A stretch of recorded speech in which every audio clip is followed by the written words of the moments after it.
demande ce qui se passe aujourd'hui, on se pose des questions. Parce qu'on sait comment ça a commencé au sujet de l'Église.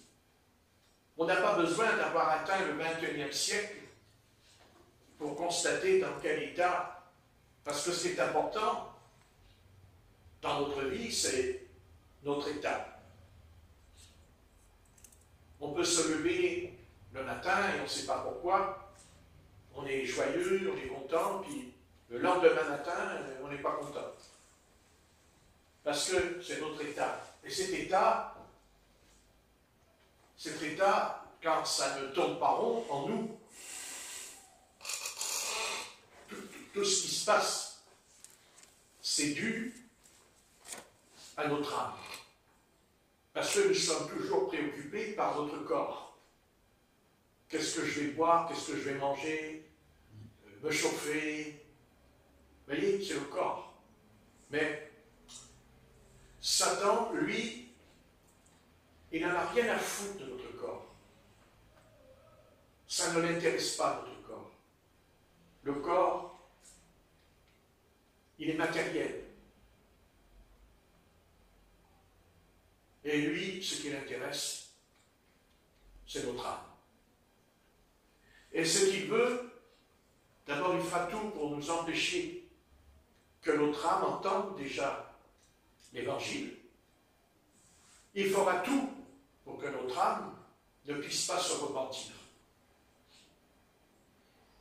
Parce que lui sait que si notre âme se repent, elle va changer de chemin, elle va changer de direction. Parce que quand on est né, on a pris un chemin.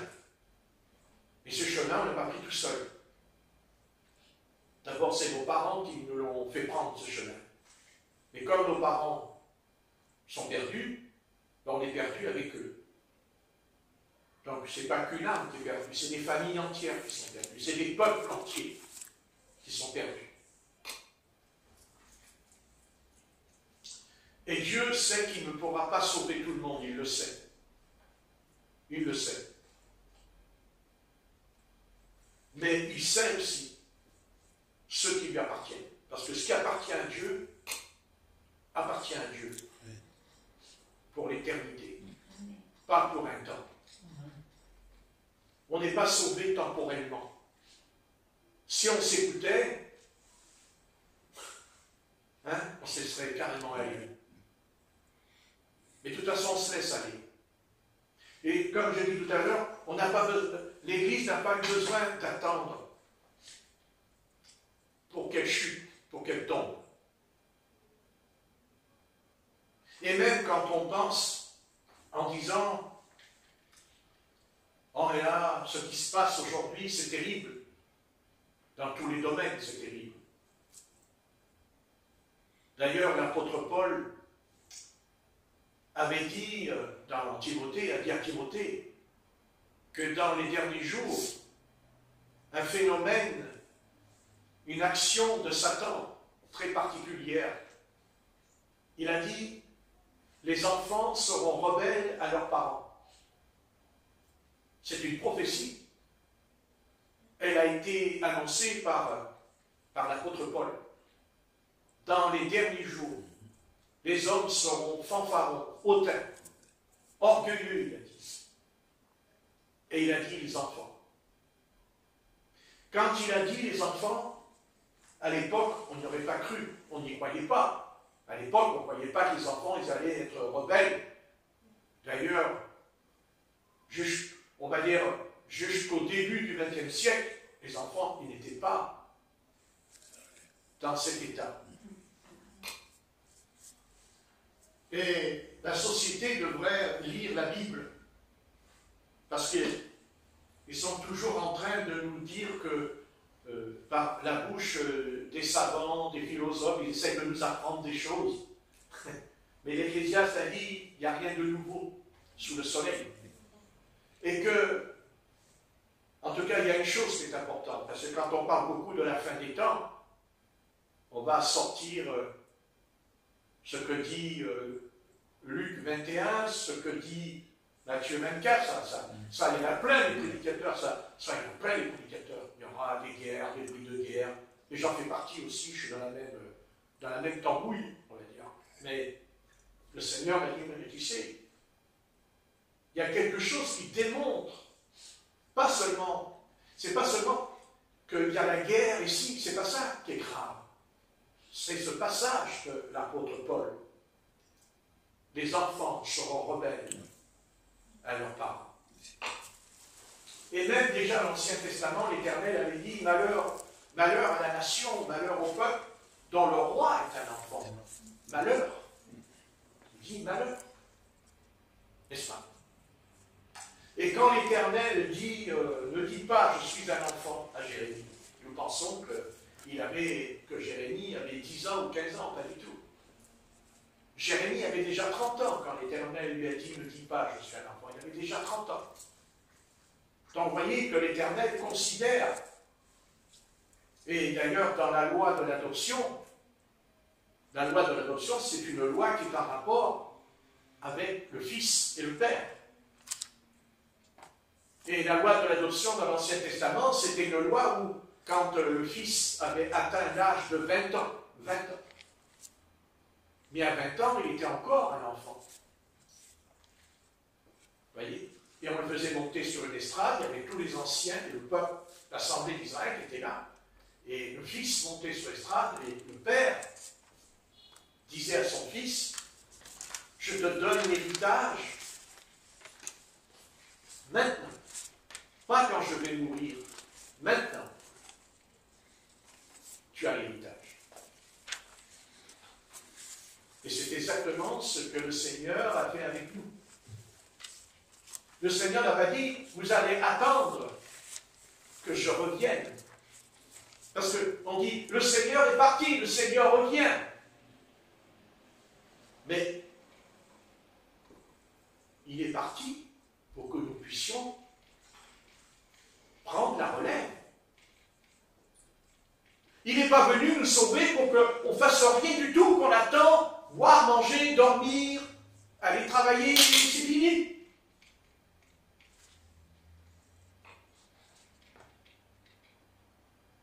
C'est pas parce qu'on a été sauvé. D'abord, si on est sauvé, c'est qu'on était perdu. Parce qu'on était perdu. Mais maintenant que nous sommes sauvés, il y a un péché en nous. Il y a un grand péché en nous. On est égoïste. Voilà. On est égoïste.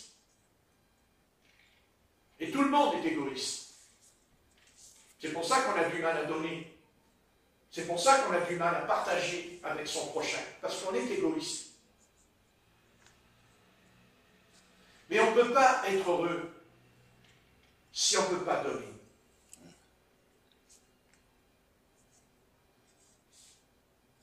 Quand on fait un cadeau à quelqu'un, la personne qui reçoit le cadeau, elle est heureuse. Mais celui qui donne le cadeau est encore plus heureux. Là, une joie quand on donne quelque chose. Il y a une joie. On est joyeux parce qu'on sait qu'on a offert pas seulement des bonbons ou des gâteaux, mais on a offert quelque chose de nous-mêmes. Oui. Le partage. C'est-à-dire qu'on s'est dépouillé de quelque chose en nous. En nous, c'est-à-dire le moi en nous qui est égoïste.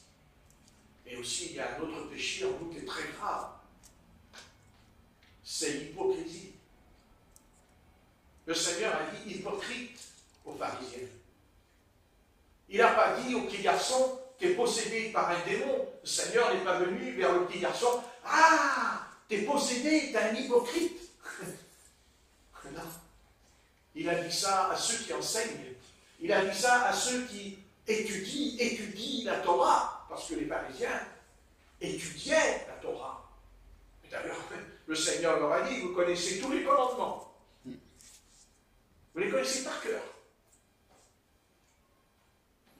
Mais il n'y en a aucun il n'y en a aucun qui vous a transformé. Parce que quand Dieu dit à Israël, observe les commandements, c'est pas pour dire j'observe, parce qu'à ce moment-là, je prends la lampe et puis j'observe. Vous voyez, j'observe. Voilà. La lampe, elle me répond, t'as pas fini de m'observer? T'as pas compris que je suis un modèle, je suis un exemple, c'est-à-dire il faut que tu brilles comme je brille. Je ne te montre pas simplement que je suis une lampe. Je te montre que je donne la lumière. Si vous n'êtes pas content, ben je vous la donne aujourd'hui. Voilà. Hein? Parce qu'on s'est plaint la dernière fois qu'il y avait de la lumière qui était là, ça faisait mal aux yeux. Ben, si vous rencontrez le Christ au chemin de Damas, vous allez avoir mal aux yeux aussi. Hein? Parce que Paul est devenu aveugle.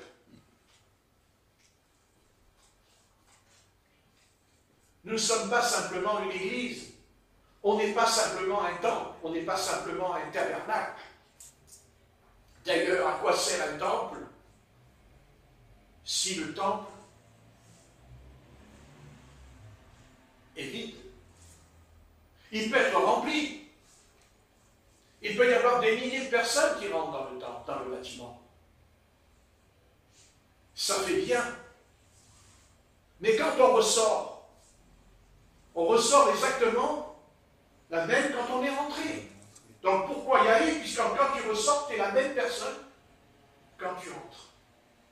Mais si Dieu a voulu un temple, d'abord c'est vrai, c'est pour qu'on entre, c'est-à-dire pour nous protéger.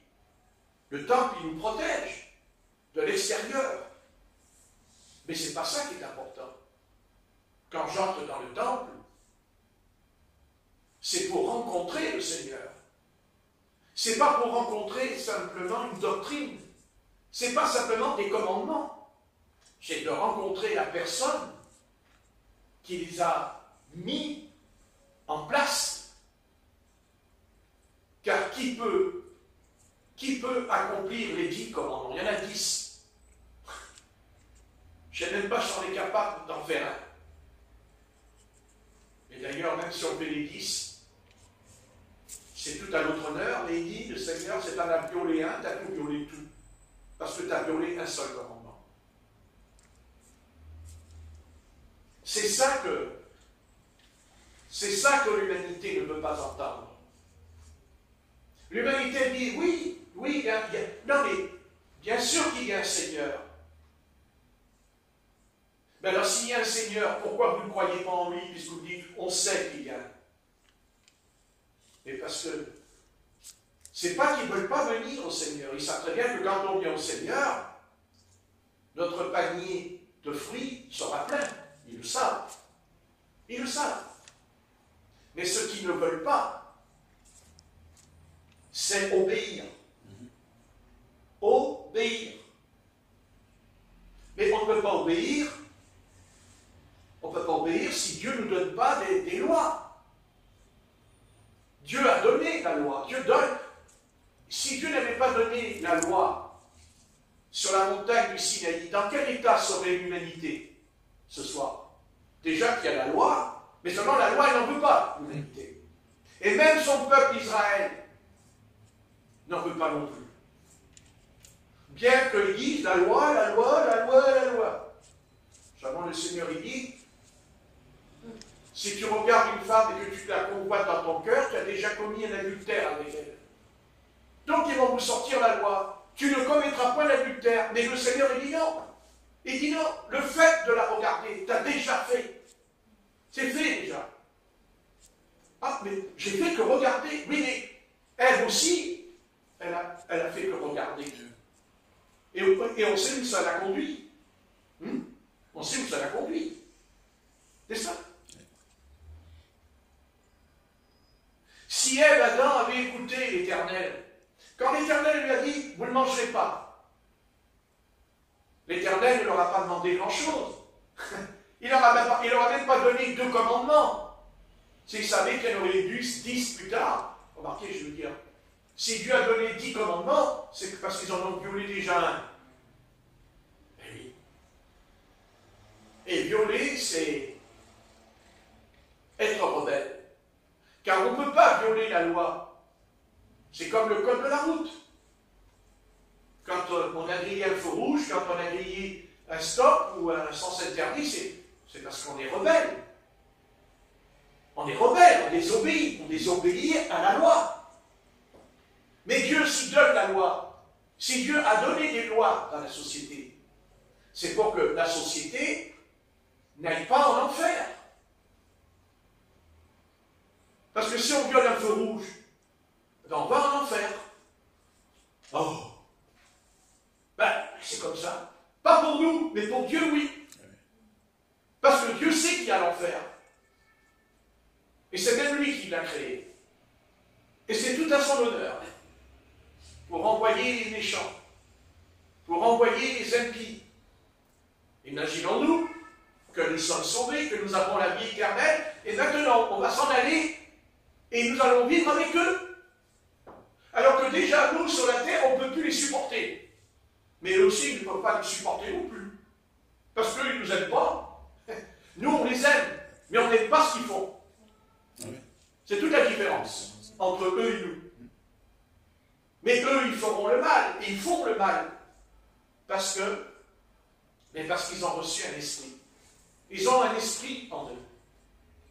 C'est Satan. Ben oui. Ben oui.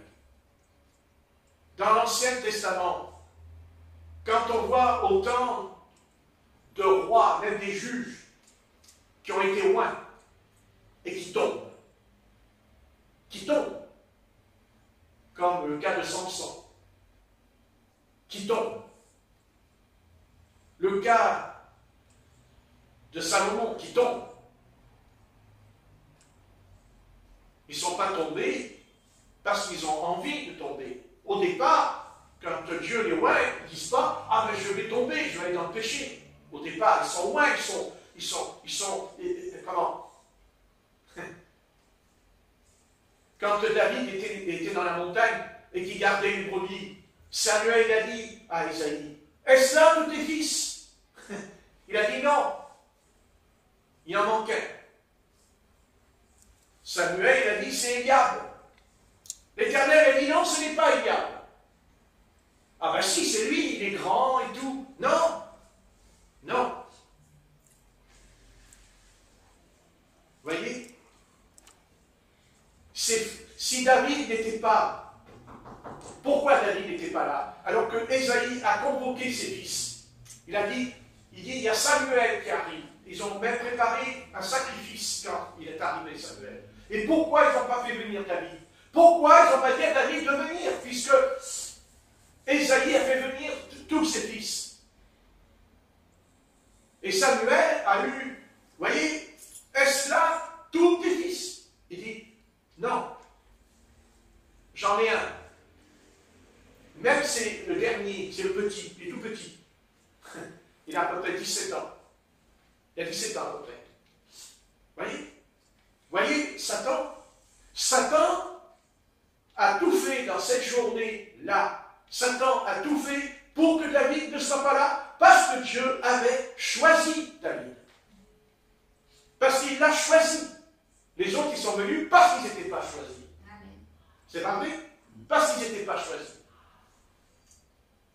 Et nous avons été choisis. Cette midi, la Bible dit, c'est pas vous qui l'avez choisi, dit Jésus à ses apôtres. Il dit, c'est moi qui vous ai choisi. Et c'est moi qui vous ai établi pour que vous portiez beaucoup de fruits. C'est pas nous. C'est pas nous.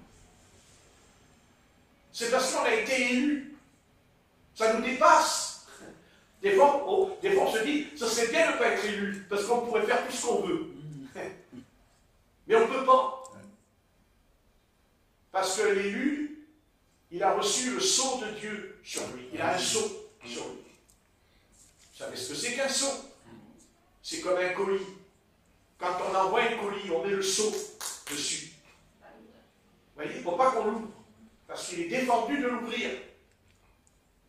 C'est seulement le destinataire, c'est celui qui reçoit le colis à lui qui peut l'ouvrir. Et c'est exactement ce que nous sommes. Nous sommes un colis. Mais nous ne sommes pas un colis qui est vide. Si Dieu envoie, quand quelqu'un envoie un colis, il a mis des choses dedans. il a mis des bonbons, il a mis des chocolats. Vous voyez, il a mis... Donc, vous imaginez, on reçoit un colis, on loue, il n'y a rien dedans. L'autre, il a payé, il n'y a rien dedans. Mais il y a quelque chose qui ne va pas dans la tête. Tout colis, même une lettre, même une missive, même quand on envoie une lettre, il y a quelque chose, puisqu'on a écrit un message dedans. Vous voyez? Et l'apôtre Paul dira, nous sommes une lettre lue. Il dit, nous sommes une lettre lue de tous les hommes. Et nous sommes une lettre. Et dans cette lettre, il y a les commandements. Il y a la loi. Parce qu'autrefois, la loi, on s'en foutait de la loi de Dieu. On ne savait même pas qu'il y avait la loi de Dieu, sauf si on allait peut-être au cinéma, voir les 10 commandements. Enfin, quand on ressortait, on était émerveilleux parce que la mer, elle s'ouvrait. Ah, t'es content, la mer, elle s'ouvrait, la mer. Heureusement que ce soir, Dieu il a ouvert notre cœur. Hein? N'est-ce pas? Et Dieu a ouvert le cœur. Parce que si Dieu peut ouvrir la mer Rouge, il peut ouvrir aussi ton cœur. Parce qu'on peut venir ici, mais le cœur, il est fermé. Il est fermé. C'est quelqu'un qui frappe à la porte, au bout de 3 heures. La porte est toujours fermée. Vous voyez? Non, il faut l'ouvrir.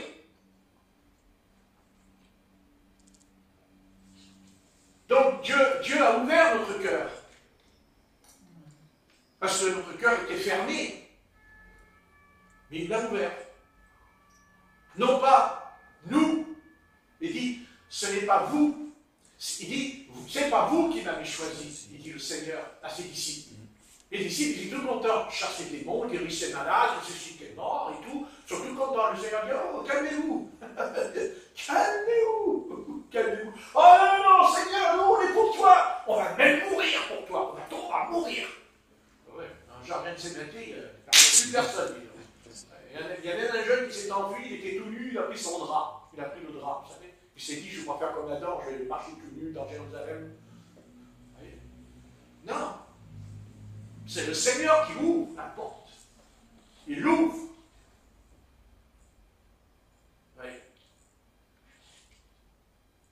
Et nous acceptons. Nous acceptons qu'il entre. Parce qu'il nous a choisis. Il ne nous a pas choisis ce soir. Il nous a choisis avant que le monde fût. Avant la fondation du monde. Avant qu'il y ait une montagne, avant qu'il y ait une rivière, avant même qu'il n'y ait qu'un oiseau, il nous avait choisis. On n'est pas là comme ça. C'est pas le hasard qui fait qu'on est là. C'est pas nous, c'est lui. C'est son esprit. Il ne nous a pas choisis ce soir, là maintenant. Tout cela était son projet. Parce qu'il savait qu'Adam et Ève allaient tomber. Bien sûr qu'il le savait. Autrement, il n'aurait pas donné le commandement. Pourquoi donner un commandement si tu ne vas pas tomber? Si Dieu était sûr qu'Adam et Ève n'allaient pas aller dans le péché, il n'avait pas besoin de leur dire, tu ne mangeras pas le fruit défendu. Ben, pourquoi? Puisqu'ils sont vraiment de Dieu. Mais même les anges, ils ont violé la loi. Il dit qu'il y a les anges aussi qui sont révoltés contre l'Éternel. Avant que Adam tombe, les anges, une partie des anges étaient déjà tombés. Oui? Bien sûr. Mais s'ils sont tombés, c'est parce que Dieu savait qu'ils allaient tomber. Vous croyez que Dieu il a été surpris quand ce chérubin est tombé? Il dit, ah, je ne savais pas que le chérubin allait tomber. Bien sûr qu'il le savait qu'il allait tomber. Bien sûr qu'il le savait. Autrement, il n'aurait pas donné le commandement à Adam. Pourquoi donner un commandement à Adam? Pourquoi Dieu lui met les 2 arbres? Pourquoi, si Satan n'existe pas, pourquoi Dieu dit je mets 2 arbres? Pourquoi? Si Satan n'existe pas, si Satan est une pure invention humaine, une imagination de l'homme. Mais Satan, lui, il nous dit, les gars, moi je ne suis pas une imagination, hein? Moi je ne suis pas une vapeur qui passe, un petit nuage là, qui passe, vous savez, dans le ciel. Non, je Satan. Et plus que cela, je suis le prince des ténèbres. Et vous voulez rigoler avec moi? Vous voulez faire les marioles, les malins? Mais vous ne savez pas vous ne savez pas avec qui vous vous frottez. Bon, ne vous inquiétez pas. Lui, il la connaît, la musique. Vous savez, le violon. Il la connaît. Tu veux du succès? Tu veux monter sur le podium? Hein? Mais j'ai jamais posé la question que vous preniez des chanteurs qui étaient laveurs de vitres, ouais, qui étaient même des voyous.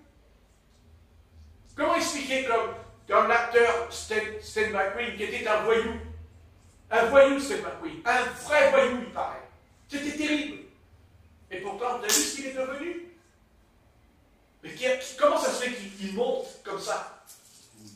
Pourquoi ces acteurs, ils se retrouvent toujours dans ce même endroit, Hollywood, qui est un rassemblement de démons, de ténèbres? Amen. Ouais, amen. Amen. Bah ouais, bah oui, oui. Vous voyez, c'est certain, c'est sûr.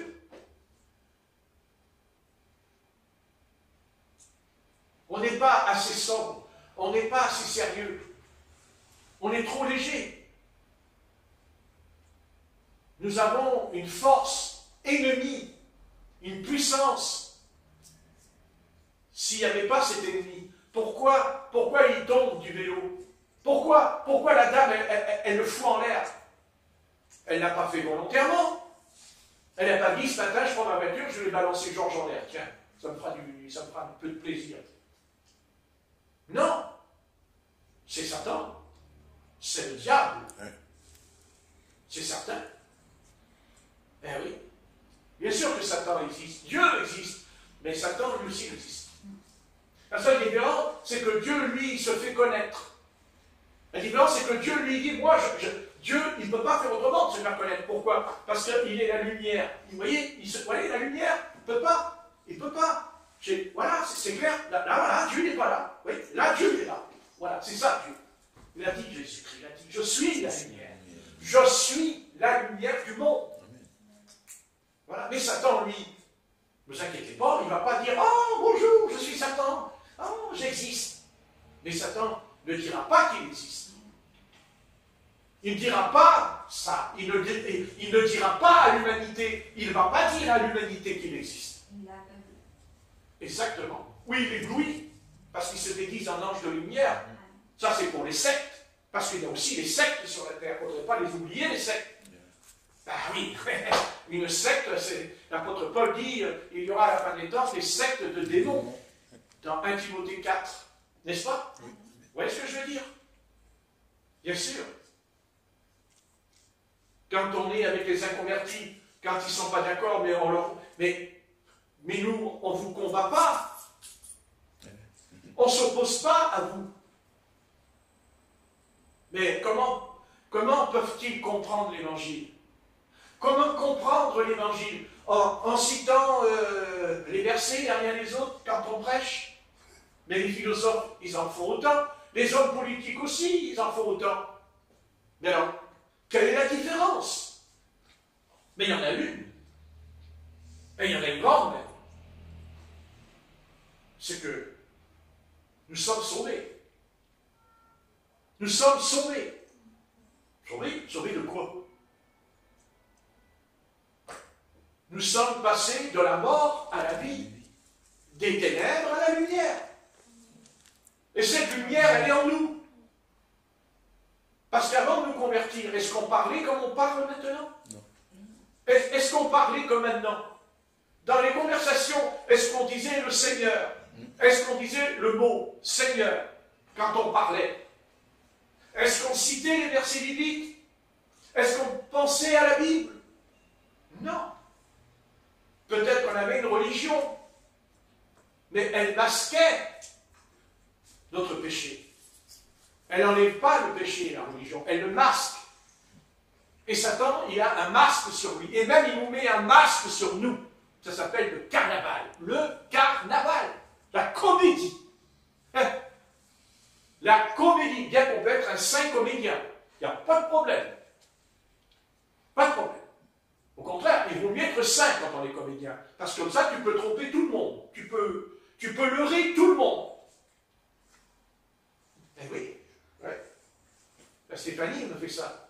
Et elle rigole en même temps. Elle est toujours en train de rigoler, Stéphanie. Donc, et quand elle ne rigole pas, c'est que c'est grave. Hein. Attention.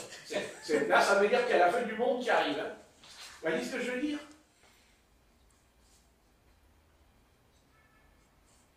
Vous vous dites, mais pourquoi je suis dans la Bible? Mais qu'est-ce que j'ai besoin d'atterrir ici, dans cette pièce, 4e étage? Qu'est-ce que je suis?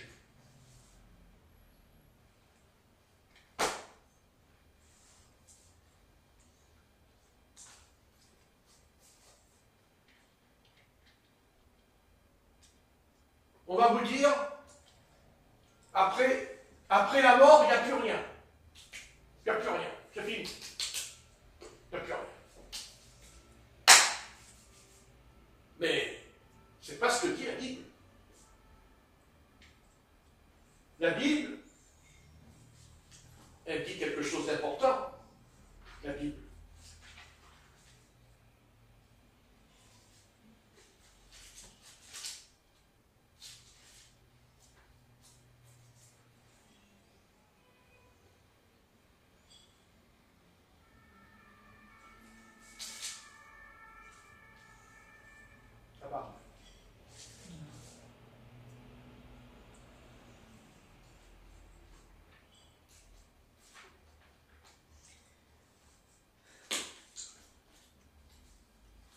Très bien. Donc, quand on meurt, il n'y a plus rien. Mais alors, il y a quelque chose quand même qui est bizarre. Parce qu'il faudrait qu'on m'explique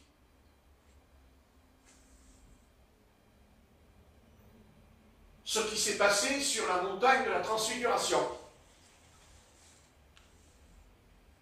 Le Seigneur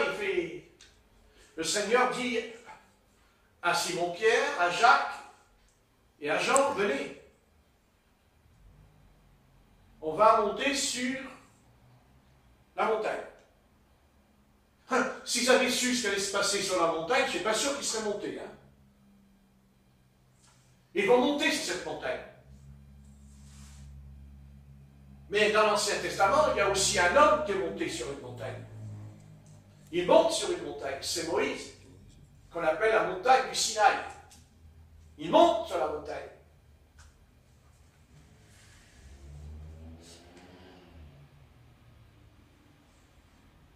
L'Éternel ne lui dit pas, ben voilà, tu montes sur la montagne, et je vais te donner la preuve qu'en fait, on ne meurt pas. Parce qu'en vérité, on ne meurt pas. Parce que le mot mort dans la Bible, c'est séparation, c'est la séparation, c'est tout contact avec Dieu. Ça, c'est la mort. Ça, c'est la mort. La mort, c'est pas parce que mon corps va dans la terre, puis de toute façon, il ressuscitera mon corps. Même ceux qui sont perdus, ils vont ressusciter. Dans l'Apocalypse. Il dit, 1000 ans après, les morts, tous les morts, et seront jugés devant le trône blanc. Donc, la question n'est pas là. La question, c'est que Dieu veut nous faire comprendre. D'abord, Dieu veut nous faire comprendre qu'on n'est pas seul sur la terre. On n'est pas que des hommes et des femmes sur la terre. Dieu veut nous faire comprendre qu'il y a aussi les anges.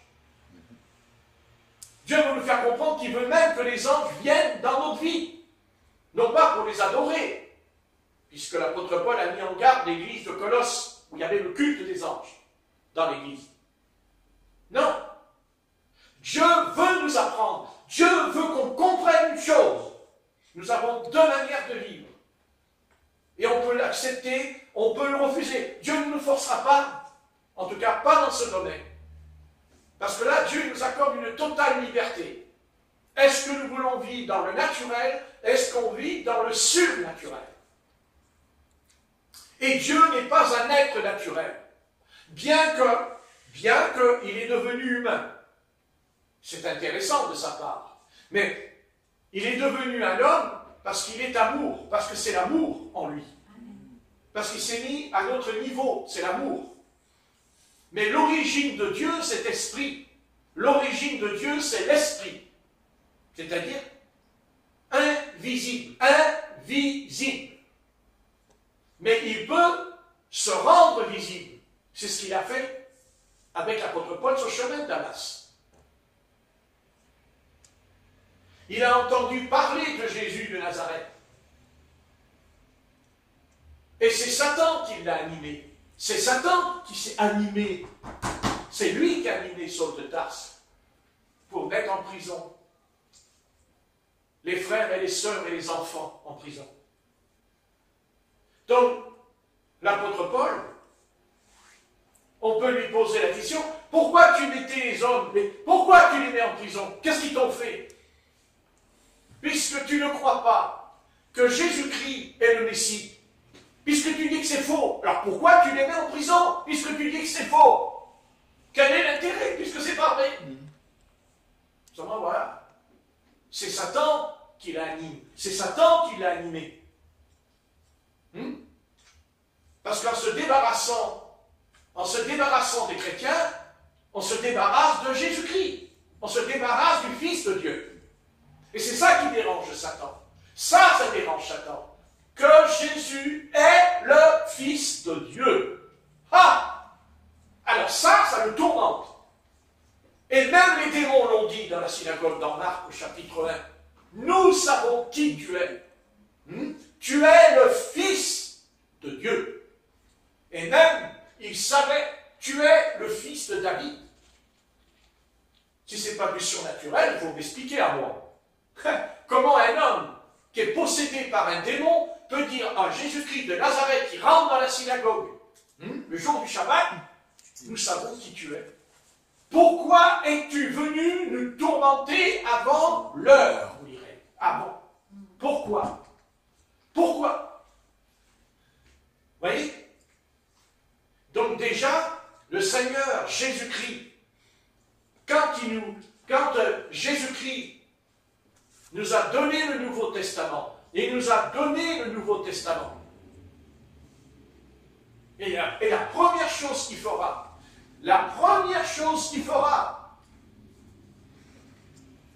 quand il est baptisé d'eau et qu'il reçoit le Saint-Esprit, il est conduit dans le désert.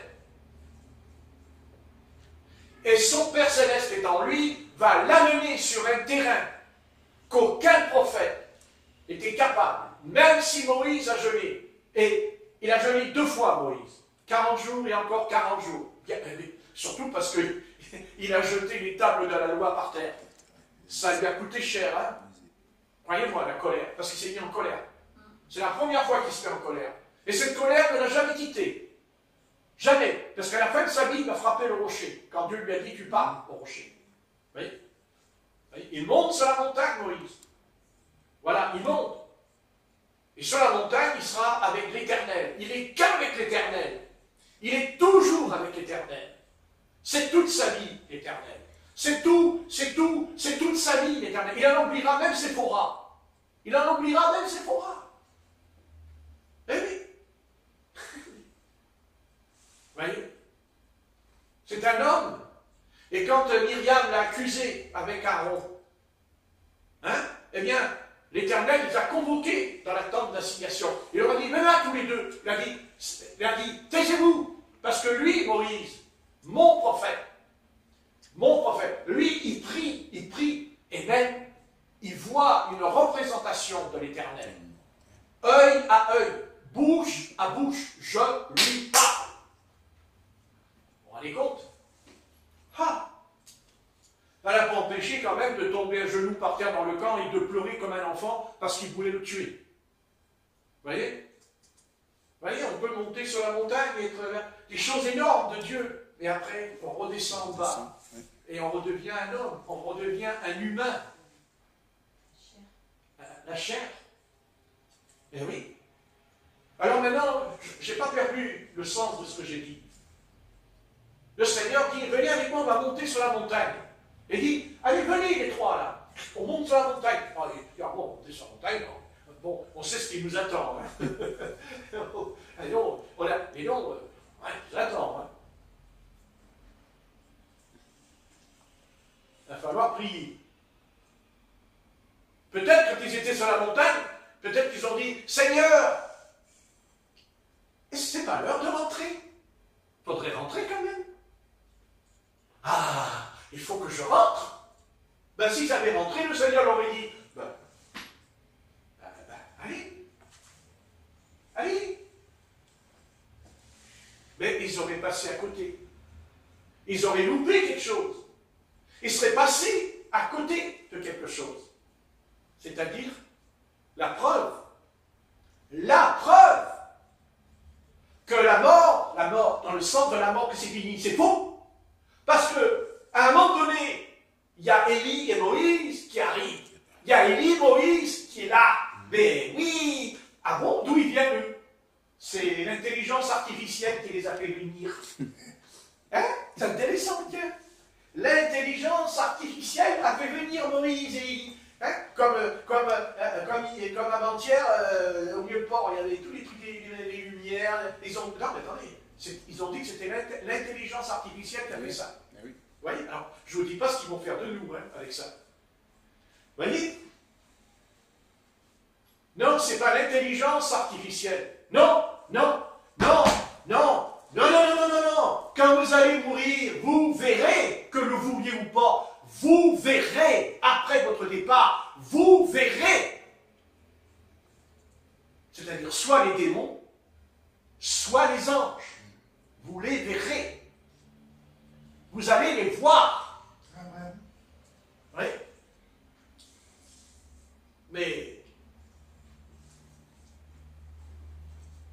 Mais ils ont vu Élie et Moïse. Ils ont parlé ensemble avec le Seigneur. Ils parlent, Moïse et Élie, ils parlent, ils sont avec lui. Il dit, ils se sont entretenus sur sa venue à Jérusalem. C'est-à-dire celle qui va venir là, la venue de Jésus-Christ. À Jérusalem. Lisez. Lisez. Il dit, ils se sont entretenus sur Jérusalem, c'est écrit. Donc alors comment se fait-il que... Alors, donc la mort, il n'y a plus rien. Alors qu'est-ce que faisait Élie et Moïse sur la montagne de la transfiguration? Qu'est-ce que c'est cette histoire là? Les deux hommes, les deux prophètes de l'Ancien Testament, ils viennent, ils parlent avec le Seigneur sur la montagne. Donc ça veut dire qu'après, il n'y a plus rien? Après, s'il n'y a plus rien, comment ils ont pu venir? Oui. Comment ils ont pu... Non. Et non. Et non. Et non. Mais ils ne pouvaient pas apparaître. Parce qu'ils vont apparaître parce que le Seigneur va ouvrir la porte du temps. Il va l'ouvrir. Parce que c'est lui d'abord qui va l'ouvrir. Parce qu'il dit que son corps a changé. Tout son corps, il a changé. C'est-à-dire, il a ouvert la porte. Il ouvre la porte en disant, vous n'êtes pas simplement un humain, vous n'êtes pas simplement un homme, vous n'êtes pas simplement une femme, mais il y a derrière votre existence, derrière votre éternité, il y a autre chose de bien plus important, de bien plus grave. Ouais. Nous pensons qu'on va fermer les yeux et tout, terminé. Pas du tout. Pas du tout. Non. Ce n'est pas vrai. Ce n'est pas vrai. Donc ça veut dire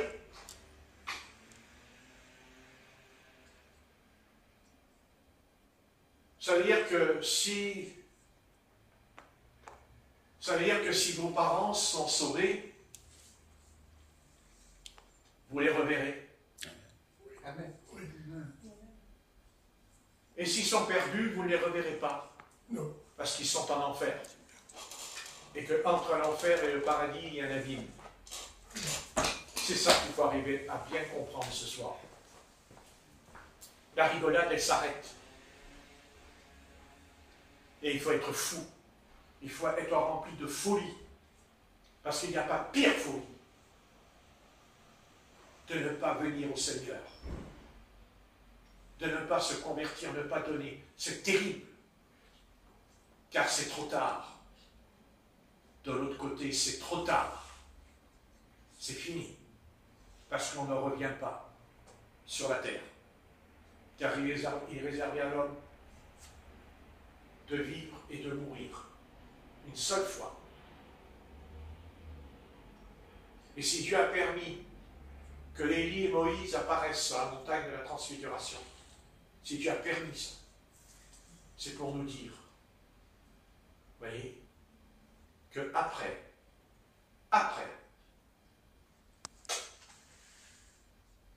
il y a un autre monde. Il y a un autre monde. Et la Bible n'est pas là pour nous faire peur.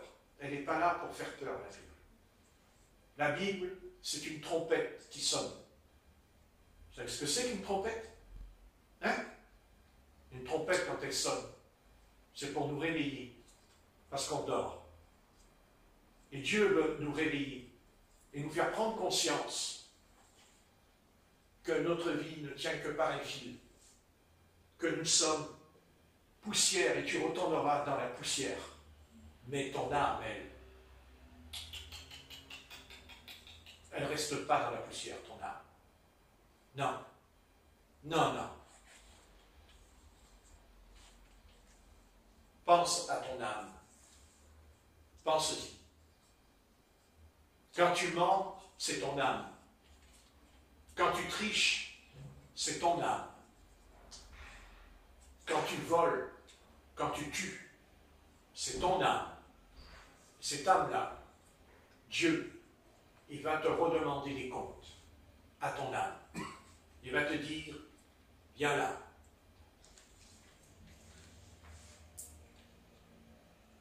Et t'inquiète pas, tu crois que tu vas être muet ou que tu vas être muet, tu te trompes. Jamais. Tu parleras à Dieu. Comme c'est écrit dans Luc au chapitre 16. Parce que le pécheur qui est dans le séjour des morts, vous avez qu'à lire dans Luc qui parle. Et même, il demande quelque chose à Dieu. De l'eau. Il demande de l'eau. Rien que ça, ça devrait nous inquiéter à l'intérieur de nous. Comment quelqu'un qui est dans le séjour des morts, comment quelqu'un qui est parti, qui a quitté la terre, il dit, donnez-moi de l'eau. Donnez-moi de l'eau. Car je souffre dans cette flamme. Car je suis tourmenté dans la flamme. Donnez-moi de l'eau. Il n'a pas dit à Dieu, donne-moi de l'eau. Il a dit, va dire à Père Abraham, va lui dire de tremper son doigt dans de l'eau pour désaltérer ma langue, car je souffre dans la flamme. Dans la flamme. On ne sait pas qu'il y a une flamme. La flamme, c'est pour nous, c'est un terme à notre niveau humain. Quand vous arrivez là-haut, c'est que vous n'allez pas aller dans un feu, là, le cheminée, vous jette dans le feu. C'est pas ça. Cette flamme, elle est spirituelle. Parce que nous ne sommes plus avec notre corps humain. Nous sommes semblables aux anges. C'est-à-dire, nous sommes esprits. Avec une conscience, et pire que ça, avec une conscience tourmentée, parce qu'elle est venue d'un autre monde. Le monde du péché. Le monde du péché. Et quand on n'est pas repenti, quand on n'a pas fait la paix par Jésus-Christ, alors le sang ne nous a pas purifié notre âme. Et elle est condamnée au tourment éternel. Au tourment éternel. Quand Moïse et Élie sont venus sur la montagne, n'est-ce pas? Ouais. Ils venaient de l'au-delà. Ils venaient de l'au-delà. Ils sont descendus. Il dit Élie et Moïse. Élie et Moïse. Vous voyez? Ben, ils n'étaient pas morts. Hein? Ben, non, puisqu'ils étaient sur la montagne. C'était vivant. C'est exactement ce qui nous arrivera. C'est exactement ce que nous vivrons. Parce qu'il est dit,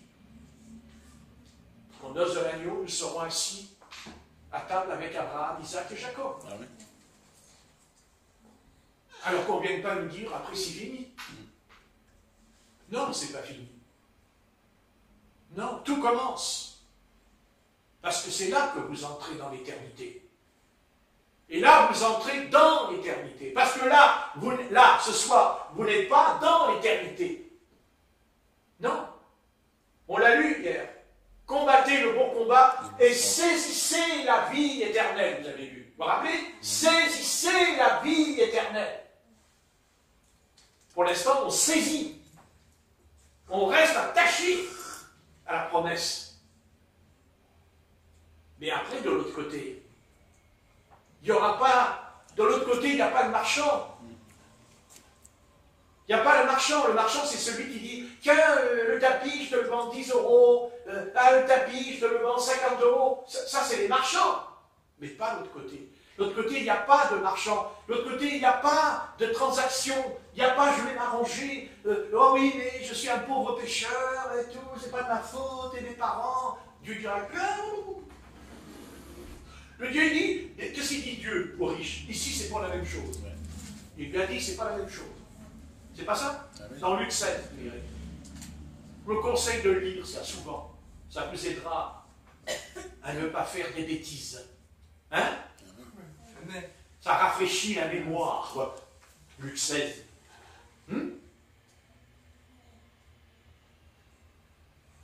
Vous savez pourquoi l'Église, elle est faible? Parce qu'elle n'est pas imprégnée de ce message. Parce qu'elle n'est pas imprégnée de cette réalité. Voilà. C'est pour ça que ça ne va pas. C'est là le départ. C'est ça le départ. C'est que nous pensons, notre vie, c'est qu'est-ce que je vais boire, qu'est-ce que je vais manger. C'est ce que dit le Seigneur à un moment donné. Qu'est-ce qu'il dit? Il dit, ne dites pas qu'est-ce que je vais boire, qu'est-ce que je vais manger, comment je vais dormir. Qu'est-ce que dit le Maître? Ce sont les païens qui recherchent ces choses. Il a dit, c'est le monde qui recherche ces choses. Mais vous, cherchez d'abord le royaume de Dieu et sa justice. Et toutes choses vous seront données par-dessus tout. Mais il dit, cherchez d'abord le royaume de Dieu. Et est-ce qu'on le fait vraiment? Oh, allez, soyons honnêtes. Est-ce que nous cherchons le royaume de Dieu? Est-ce que nous le cherchons vraiment? Non. On cherche nos intérêts personnels. Ah, qu'est-ce que je vais manger tout à l'heure? Oh, c'est important de manger. Oh, mon estomac, là. Hein? Ouais. Pourquoi croyez-vous qu'il y a le jeûne dans la Bible? Pourquoi il y a le jeûne dans la Bible? Pourquoi il est parlé de jeûner dans la Bible? Et même, et si Adam et Ève avaient jeûné dans cette journée, est-ce qu'ils auraient mangé le fruit défendu? S'ils avaient jeûné, s'ils avaient fait comme Jésus qui jeûnait pendant 40 jours. Remarquez, quand Jésus a commencé à jeûner, il y en a un, il ne dormait pas, hein, le diable, parce qu'il est venu. Il est venu. Il n'a jamais rien dit, le diable. Même, attendez, est-ce que Satan est descendu sur la terre? Parce qu'il est descendu sur la terre, c'est ça que je ne comprends pas. Satan est venu, il est descendu, il est dans le désert, il est venu dans le désert. Oui, remarquez, c'est sa place. C'est sa place, le désert.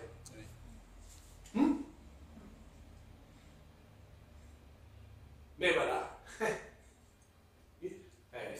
Il s'est dit, oula! Il y a une présence. Voilà. D'habitude, dans le désert, il y a les scorpions, les vipères, tout ce que vous voulez. Mais oui, mais voilà, dans le désert, il y avait un élément qui a troublé le diable, qui a fait que le diable, il s'est levé. Il a quitté son empire. Oui, il est descendu. Parce qu'autrefois, il ne pouvait pas venir sur la terre, le diable. Par contre, il rentrait dans l'assemblée des fils de Dieu quand même, dans Job. Vous voyez? Il rentre, parce qu'il y avait les fils de Dieu. Et dans le désert, il y avait le Fils de Dieu. Le Fils unique de Dieu. N'est-ce pas? sûr. Il y aurait eu les anges, oh, vous savez, il a pu les corrompre, alors ça ne me dérange pas qu'il y ait des anges, puisqu'il les a corrompus, une partie. Mais là, il y a quelque chose dans le désert. Il y a un personnage dans le désert, il y a un élément dans le désert. Hein?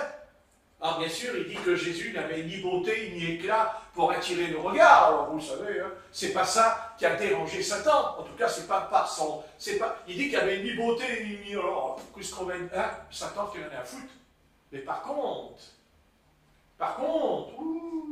j'ai dit, oulala, c'est pas bon ça. C'est pas bon, qu'est-ce qu'il vient de faire? Qu'est-ce qu'il fait là? Ah, c'est sûr que Jésus, il n'était pas une superstar. Non. Jésus, il n'était pas dans les grandes réunions, là, vous savez, habillé, les costumes, machin, vous savez, c'est presque Hollywood aujourd'hui, vous savez, les pasteurs sur YouTube. On dirait les vedettes d'Hollywood. C'est l'Hollywood. Mais l'église, c'est pas Hollywood. Hein. L'église, c'est pas Hollywood. Hein. Ah non. Non, l'église, c'est un lieu de prière. C'est un lieu de jeûne et de prière. Le Seigneur l'a dit. Vous avez fait de ma maison une caverne de voleurs et de brigands. Qu'est-ce qui se passe aujourd'hui? Toutes ces grandes dénominations, là. Vous croyez qu'ils sont des grandes dénominations? Hein? Ah ouais? Et d'où vient l'argent? D'où il vient le pognon? D'où il vient le pognon? Hein? Allez, c'est tombé, là. Enfin, laisse tomber, Patrick. Eh oui. Voilà Jésus-Christ. Jésus-Christ. Mais il y a Satan. Et Satan, il a dit, Jésus-Christ ou pas Jésus-Christ, je viens. Pour le faire tomber. Parce qu'il n'est pas venu pour rien. Parce que quand il vient, il va le faire tomber. Mais il ne peut pas le faire tomber. Il ne peut pas. Mais il va tout faire pour le faire tomber. Parce qu'à 3 reprises, 3 fois, il va tenter le coup. Et il commencera d'abord par le surnaturel, Satan. Parce que Satan, lui, connaît le surnaturel. Et il commencera par là, en disant, t'as vu les cailloux là par terre? Ah, t'as le pouvoir de les changer en paix. Mais si tu es le Fils de Dieu, bien sûr, si tu es le Fils de Dieu, tu as le pouvoir. Bien sûr qu'il l'avait. Bien sûr qu'il l'avait. Bien sûr qu'il l'avait. Bien sûr, le Seigneur, il dit un mot et il y aurait eu des petits pains, là, je sais pas, des petits pains au chocolat, hein, des chaussons aux pommes, par terre. Hein? Stéphanie, elle aurait dit, oui, chaussons aux pommes, tac, chaussons aux pommes. Corinne, elle aurait dit, oh là là, pain au chocolat. Non, il n'est pas trop au chocolat. Donc, vous voyez, mais si, il avait le pouvoir, mais il ne l'a pas fait. Pourquoi? Eh bien, vous voyez, parce qu'il était soumis à son Père Céleste. Parce qu'il a obéi à son Père Céleste. Parce que, vous voyez, c'est ça que Adam et Ève ont commis dans le jardin. C'est ça qu'ils ont commis. Ils ont désobéi à la parole. Le Seigneur, lui, il était la parole. Il était le Verbe qui est devenu chair. Et Satan a dit, verbe ou pas verbe. Et puis, vous savez, il est malin. Mais il est malin. Pourquoi il n'est pas venu au bout de 10 jours de jeûne? Pourquoi il n'est pas venu au bout de 20 jours de jeûne? Non. Il dit, quand Jésus a eu faim, vous direz, il vient. C'est pas ça? Hein? Il dit, quand il a faim. N'est-ce pas? Oui. Vous pensez que c'est un... Non, mais Satan, je sais, Satan, il a des cordes. Oh, il a grosse corde. Il a une grande queue. Une grande queue, Satan. Et puis, il ressemble à un lézard. Et puis, il a des yeux là, comme du feu. Là. Non, pas du tout. Pas du tout. Non. Pas du tout. Satan peut se déguiser. Il peut changer de vêtements. Satan, c'est celui qui fait de la politique aujourd'hui. Si. Satan, c'est le plus grand philosophe qui existe dans l'univers. C'est Satan. Il peut être philosophe mais il peut être aussi un tyran. Il est aussi un meurtrier. Il est aussi un menteur, oui, mais il est aussi un séducteur. Jamais l'oublier que c'est un séducteur et que quand il se présente dans le jardin d'Éden, il se présente non pas comme quelqu'un qui va te tuer avec un couteau, mais comme un séducteur et qui connaît ce livre par cœur. Mais il n'y a qu'une chose qu'il ne connaît pas, Satan, ce soir. Et ça, il ne le connaît pas. Ah non, il ne sait pas là. C'est quand il y a eu les 7 tonnerres qui ont parlé et que Dieu a dit à Jean, n'écris pas ce qu'on dit des 7 tonnerres. N'écris pas ce qu'on dit dans Apocalypse 10. Donc Satan, il y a une chose qu'il ne sait pas, puisque Dieu a dit n'écris pas ce qu'on dit des 7 tonnerres d'Apocalypse 10. Là, il ne sait pas. Et c'est pour ça. C'est comme ça qu'on va être sauvé. Parce que Satan, là, il ne sait pas. Donc, il ne peut pas ruser. Hein? On va le lire. Apocalypse, regardez. Apocalypse 10, verset 7. Vous voyez? Et là, il ne peut pas, là. Là, il ne peut pas. Je demanderai à Corinne de le lire. Attendez, Apocalypse. Parce que ça, c'est important, ça. Je sais que l'Église n'est pas trop au courant de ça. Et puis ceux qui sont au courant, ils en ont fait un groupe qui est une secte aujourd'hui. Vous voyez que d'un seul verset biblique, on peut faire une secte. Hein? Apocalypse 10, verset 3. Verset 7. Non. Verset 3. Attends. Et 4 même. Voilà, verset 3. Vas-y, Corinne. Et il cria d'une voix forte comme rugit un lion. Quand il cria, les 7 tonnerres firent entendre leur voix. Et quand les 7 tonnerres eurent fait entendre leur voix, j'allais écrire. Et j'entendis du ciel une voix qui disait « Scelle ce qu'ont dit les 7 tonnerres et ne l'écris pas. » Et l'ange que je voyais debout sur la mer et sur la terre leva sa main droite vers le ciel et jura par celui qui vit au siècle des siècles, qui a créé le ciel et les choses qui y sont, la terre et les choses qui y sont, la mer et les choses qui y sont, qu'il n'y aurait plus de temps, mais qu'au jour de la voix du 7e ange, quand il sonnerait de la trompette, le mystère de Dieu s'accomplirait, comme il a annoncé à ses serviteurs les prophètes. Amen. Amen. Donc c'est très clair. C'est très clair. N'écris pas ce qu'on dit des 7 tonnerres. Mais il n'est pas dit qu'on ne saura pas. Non, puisque le mystère... Parce que le mystère sera révélé, attention, par le 7e ange, c'est-à-dire un messager. Parce que le mot ange, dans l'Apocalypse, c'est toujours lié à un messager, à un envoyé de Dieu. Vous voyez? Oui. Puisque dans l'hébreu, c'est écrit au chapitre 1, qui fait de ses serviteurs des flammes de feu. Hein? Au sujet des anges, vous lirez. Donc, on sait très bien que c'est à la voix du 7e ange. C'est-à-dire, il dit, la trompette sonnera. La trompette sonne. Et la trompette, c'est Thessaloniciens. Il dit que l'archange sonne de la trompette. N'est-ce pas? Oui. Il sonne de la trompette. Et oui. Et le mystère, car je vous dis un mystère, on ne mourra pas tous. Mais en un clin d'œil, notre corps sera changé dans un corps incorruptible. Et on montera dans les nuées à la rencontre du Seigneur. Oui. Mais s'il dit, je vous dis un mystère. Donc, les 7 tonnerres ont dit quelque chose. Quand je dis 7 tonnerres, bien entendu, ça veut dire 7 messagers. Un tonnerre, 2 tonnerres, comme un ange, 2 anges, il y a 7 anges dans la Bible. Et c'est à la voix du 7e ange. Et nous savons que le 7e ange apparaîtra, viendra quand? Il viendra dans le dernier âge de l'Église, c'est-à-dire le nôtre, puisque c'est le nôtre. Et comment on sait que c'est le nôtre?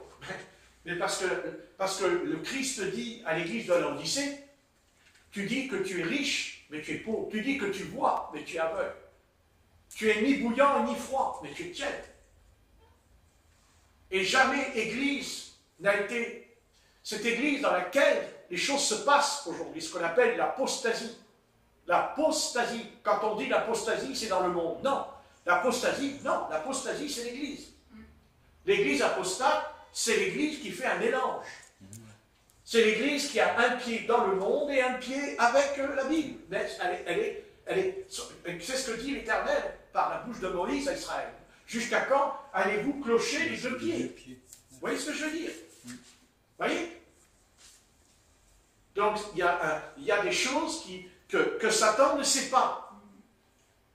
Là, il le sait, c'est écrit, il peut le lire. Mais il ne peut pas, il ne sait pas. Les sept tonnerres, il ne sait pas. Parce qu'il dit, n'écris pas ce qu'on dit, les sept tonnerres. Il dit, les sept tonnerres pour faire entendre leur voix. Leur voix, la voix, c'est un message. Donc, il y a quelque chose qui est caché. Il y a quelque chose qui est voilé dans la Bible, qu'on ne voit pas. C'est voilé, c'est caché. C'est Dieu qui a fait ça, pour que Satan ne sache pas. Quand vous parlez dans la journée, vous dites des choses, Satan, lui, il vous entend. Il vous entend. Et selon ce que vous allez dire, il va vous faire du mal, selon ce qu'il entend, puisqu'il est au courant de ce que vous faites. Quand on est orgueilleux, il le sait, parce qu'il nous entend quand on parle. Il dit, ah, il est plein, lui. C'est bon. Il est bourré, il a bu du cognac, le gars. Hein? L'orgueil. Oh, j'ai pas d'orgueil, moi. Oh. Ouais. On a de l'orgueil. On est tous, plus ou moins, on est orgueilleux. N'est-ce pas? Pas facile de s'humilier. Hein? C'est pas facile de dire je suis orgueilleux, j'ai l'orgueil dans mon cœur. Mais non, je suis pas orgueilleux, moi. Ah non. Ouais, alors pourquoi on résiste quand quelqu'un nous parle, on lui tient tête? Alors même qu'on a tort. Mais nous, on a raison. Ben, c'est l'orgueil. Tout simplement. Ouais. Voilà. Ben oui, 6h moins le quart, petit gars. Eh oui. Bien sûr. Voilà. Voilà. Ça. Hop. Ça, on n'endormirait pas la nuit si on le prenait au sérieux. Parce que vous voyez, c'est ça en nous qui ne va pas ce soir. C'est qu'on n'est pas sérieux. Et j'aimerais m'arrêter là-dessus, c'est important. On n'est pas sérieux. Et quand on n'est pas sérieux, eh bien on va s'égarer. Et c'est ce qu'a fait le fils de Nebuchadnezzar. C'est ce qu'il a fait, Belshazzar. Il n'était pas sérieux. Ah oui. Pire que ça. Quand on n'est pas sérieux, c'est qu'on méprise la parole. On méprise l'Éternel.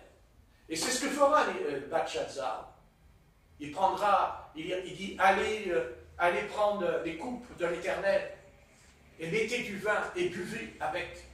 Mais d'un coup, il y a la main qui est venue sur le mur. Hein? À Daniel, on dirait, la main, elle a écrit sur le mur. N'est-ce pas? En langue hébraïque. Tu as été compté, tu as été pesé, et tu as été trouvé léger. Oh là! Ouais. La nuit même, dis donc, il est mort, le gars. Hein? La nuit même, il meurt. Bon. Eh bien, laissons le Saint-Esprit écrire, non pas sur le mur, là, mais sur notre cœur. Tu as été compté, tu as été pesé, et tu as été trouvé léger. Et j'espère, et c'est pareil pour moi, je ne suis pas là pour... moi, je suis pas un leader, hein, je ne suis pas un leader. Non, moi, j'en veux pas des leaders. Oh là là, moi les leaders, il n'y a pas pire qu'un leader. Parce qu'on ne sait pas où il va nous conduire, ce gars-là, encore. Non, il n'y a pas de leader. Ici, il n'y a pas de leader. Non, nous, ce qui nous intéresse ici, c'est qu'en venant ici, notre vase soit rempli d'esprit. Mais il faut faire le nécessaire aussi. Non, parce que quand je prends un verre et que j'ai la bouteille d'eau à côté, je regarde le verre. Alors, Ben alors, il n'y a pas l'eau là? Ben alors? Oh! Tu peux pas, hein? Non, non, c'est toi qui prends la bouteille. Il y en a une, hein, tu prends la bouteille. Ouais, non, mais je veux dire. Non, parce que s'il prend le verre, lui, le frère, là, et j'ai mis une bouteille d'eau, comme si personne n'a pas vu, tu sais. C'est même une bouteille d'eau, tu sais, que ta main droite ne soit pas sur le ça fait ta récompense, mon petit. Oui, je sais. Donc, on va trouver une bouteille d'eau quand même, soit bon pour moi quand même. Hein, donc, vous voyez? Non, mais le verre, là, il ne se remplit pas tout seul, le verre. Non. Parce que le frère, il va dire, oh, j'ai soif, qu'est-ce que j'ai soif. Et puis surtout, oh là là, quand je l'écoute, j'ai encore plus soif. J'en peux plus. Je fais un effort mental. J'ai envie de dormir. Mais qu'est-ce que j'ai envie de dormir quand il prêche le Jean-Patrick? Oh, c'est drôle. J'arrive pas à dormir la nuit, mais quand je viens ici... Dormez le coup, dis donc. C'est pas vrai? Hein? Qu'est-ce que t'en penses? Spécialiste. Spécialiste à la picorite, sa spécialité. Hein? Non, il faut qu'il remplisse le verre. Hein. Non, mais excusez-moi, il n'y a pas besoin de faire des études de théologie. Hein. C'est comme ça. On prend le verre, on met l'eau, et puis c'est bon. Et quand on vient ici, est-ce que ça vous est venu à la pensée en venant ici, en disant, est-ce que j'ai prié un petit quart d'heure avant de venir ici? Est-ce que j'ai pris ma Bible, je me suis mis à genoux avant de venir ici, dans ma chambre, en disant, Seigneur, je vais aller à la réunion, mais je ne veux pas aller à la réunion simplement pour écouter, mais pour participer. Que peut-être que tu vas te manifester en moi, tu vas sortir de moi. Tu vois, quelque chose. Chacun apporte sa pierre. Amen. Une maison, elle se fait avec des pierres, pas une pierre. On ne construit pas une maison simplement avec un caillou. Eh oui. Voilà. Alors tâchons de ne pas tomber, de faire attention que quand on arrivera dans l'éternité, que d'un seul coup, il y a un mur là qui va se présenter devant nous et que dessus, il y aura écrit « Tu as été compté, tu as été pesé, et tu as été trouvé léger, ou tu es léger. » Eh oui, vous savez ce que c'est? Quand quelqu'un est léger, quelqu'un qui est léger, il n'est pas fiable, on ne le croit plus. Non? Comment expliquer? Léger, c'est comme si je mangeais un fruit et puis que dedans, il n'y a pas de jus. Vous voyez, c'est pareil. Je mange un fruit, il n'y a plus rien dedans. Il est sec. Des fois, vous mangez des mandarines, ce n'est pas des mandarines. C'est pas des mandarines. Des fois, c'est pas bon. Mais quand vous mangez une mandarine, d'un seul coup, il y a le jus. Ah oui, et qu'est-ce qu'on fait? Oh, j'en prends une autre. Ouais. Ah oui, c'est ça. Pourquoi Dieu a créé les fruits? Pourquoi? Pour faire beau, pour joli. Oh, il est beau l'arbre. Oh, il y a des pommes. Oh, il y a des... Oh, les abricots. Oh, c'est joli. Oh, que c'est beau. T'as vu mon fils? La fille aussi, hein, parce que vous rappelez pour voir que ça, les arabes. Et donc, oh, qu'il est beau le fruit. Oh, qu'il est joli le fruit. Ah, ouais. Le fruit, il dit, le fruit, qu'est-ce qu'il dit le fruit? Alors que ça se dit pas, mais je dis quand même. Le fruit, il dit, mais qu'est-ce que t'es con? Tu es vraiment con? Ah bon? Ah oui! Tu n'as pas compris que Dieu m'a créé pour que tu me manges? Ah bon? Ah oui. Ah oui, parce que si tu ne manges pas, je vais pourrir. Et je vais tomber par terre. Alors à quoi ça sert? À rien. Si tu vas bouffer un fruit pourri et tu vas vomir. Pourquoi on va acheter des fruits? Pourquoi? Oui, mais on achète aussi du jambon. On achète aussi du saucisson. Moi, j'en achète tous les 10 ans. Moi. Donc, voilà. Enfin, faut préplanter sa faiblesse, hein. N'est-ce pas? Hein, saucisson? Bon fromage. Oh, le fromage! Oh, fromage! Le matin, il y a quelqu'un ici qui sait, le matin, il y a un oiseau. Et c'est pas, elle regarde l'oiseau. Elle dit, oh, petit oiseau, qu'est-ce que tu as dans ta bouche? Oh, j'ai un bon petit fromage pour toi. Oh, j'ai un bon petit fromage. Il y en a un autre qui arrive, oh, tu sais, j'ai un autre fromage. Oh, petit oiseau, que t'es gentil. J'aime bien rentrer dans la maison, on met le fromage sur la table. Que c'est bon. Que c'est bon. Oh, que c'est bon. C'est bon. Puis à la fin du mois, comme ça. Mais le fruit, bien sûr que c'est bon le jambon, bien sûr que c'est bon le fromage. Aussi, les coquillettes de mouton. Non, que de mouton, c'est bon quand même. Les coquillettes de porc, mais le mouton, l'agneau. Et quand vous prenez une mandarine, d'abord, pourquoi est-il les mandarines? Parce que j'en ai pas dans le frigo là. Donc, et quand vous mangez une mandarine, ça n'a pas le même goût qu'une orange. Non. Et une pomme, une poire. Et qu'est-ce qu'on est content? On prend une poire. Et on prend une orange. Je crois que demain, vous allez acheter les fruits. Hein. Donc, c'est bon. C'est pas vrai? Oui. Et on s'en lasse. Ouais. Savez-vous qu'on s'en lasse? Vous le savez, ça? Vous savez que si vous mangez du jambon, à un moment donné, ça suffit. Oui. Mais pas les fruits. Ouais. Jamais. Jamais. Jamais on se lasse du fruit. Enfin, quand il est bon. Non.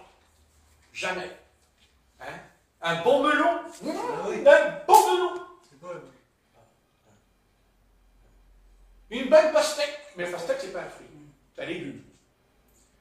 Ah zut. Ne sois pas un faux prédicateur. Hein? Donc, attention. Mais c'est bon les pastèques? Oui. Eh bien, c'est Dieu. C'est Dieu qui a fait ça. C'est Dieu. Mais il a fait comment? En commençant par une semence. Il a fait une semence, une petite semence. Toute petite, toute petite. D'ailleurs, la plus petite semence, c'est le grain de moutarde, dit la Bible. C'est le plus petit. Et pourtant, il dit, ayez foi comme un grain de moutarde. Et vous déplacerez les montagnes, dit la Bible. Eh oui, la foi. Eh oui. Et Dieu prit une poire, une pomme, une orange, et les légumes, une patate, un poireau. C'est l'homme qui a inventé ça? Pourquoi? C'est l'homme qui a fait les poireaux? Non, l'homme il les fait pousser, l'homme les arrose. Mais l'homme ne crée pas la graine. C'est Dieu qui est dans la graine. Parce que c'est le Dieu de la vie qui est dedans. Comme ce soir, Christ est en nous. Et nous avons la vie éternelle. Amen. Amen. Nous avons la vie éternelle. Ah oui. Ah oui. Et combien on devrait être respectueux, le respect qu'on devrait avoir envers Dieu. On devrait l'honorer, l'adorer, le louer. Pas comme les idoles. Non. Non. Parce que Dieu est une personne vivante. Une statue, elle n'est pas vivante. Mais pas Dieu, il est vivant.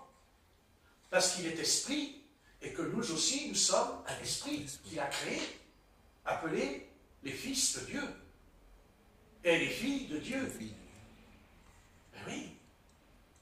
Non, je ne voudrais pas me faire massacrer par les féministes, moi encore. Hein. Parce que alors, autrement, qu'est-ce que je vais me prendre si je ne dis pas les filles de Dieu? Donc ce soir, tu es un fils de Dieu, tu es une fille de Dieu. Mais c'est parce que c'est comme une poire, c'est comme une orange, c'est comme un melon, c'est une semence. Oui. Amen. Voilà. Mais maintenant, Dieu, qu'est-ce qu'il nous dit ce soir? Et il nous dit quoi? Il nous dit, il ne faut pas simplement manger des fruits, mais il faut que nous soyons un fruit, nous-mêmes, entre nous, envers le monde. Le fruit de l'esprit, c'est l'amour, la paix, la joie, la douceur, la patience, la bénignité, l'humilité. Galates chapitre 5. Et après, vous avez aussi le fruit, parce que c'est marqué le fruit de la chair. Donc, c'est aussi un fruit, mais c'est un fruit pourri. Il est pourri parce qu'il est contaminé par la chair. c'est-à-dire le péché. Le péché. Ah voilà, on va arrêter, parce qu'il est 6 heures. Voilà.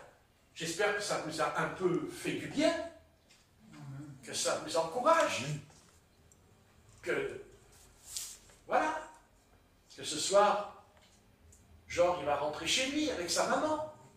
Et genre, sa maman, elle va dire, « Oh, mon fils, oh, mais qu'est-ce qui s'est passé? Je ne le reconnais plus. Oh là, Le Seigneur, mais comment il me parle? Oh, il me crie plus dessus. Oh, il n'aime plus la voix sur moi. Oh, et il avait après fait, oh, petite maman que je t'aime. » La maman dirait, t'as comédien, ouais, ça va.